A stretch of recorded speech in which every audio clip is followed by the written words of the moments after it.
ګرانو کتونکو السلام علیکم.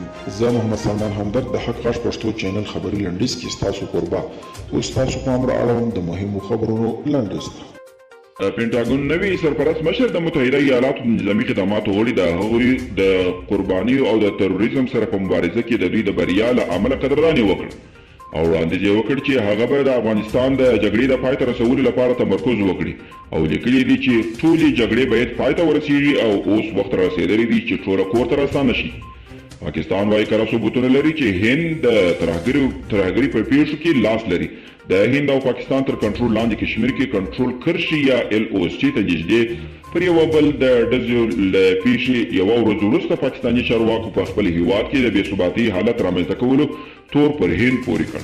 پاکستان بهرنیو چارو وزیر او د دغه هیواد پوځي ویان بابر افتخار وویل داسې کره شواهد شته چې پاکستان کې د ترهګرۍ پیښو تر شا د هند او دغه هیواد د څرګندې ادارې لاس لري.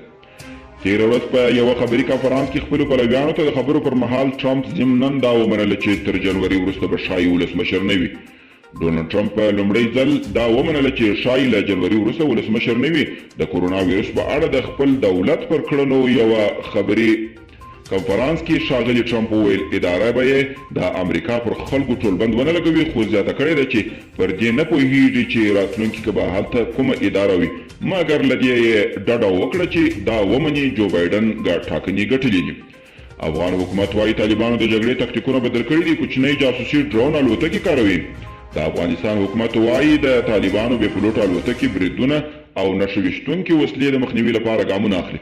د افغانستان په شمال کې سیمه ییز چارواکي وايي په وروستیو کې طالبانو په فاریاب او ځینو نورو سیمو کې د افغان ځواکونو په نښه کولو لپاره کوچني جاسوسي ډرون الوتکې کارولي. دوی وايي طالبان اوس د بزوزک په نوم له وسلې هم ګټه اخلي.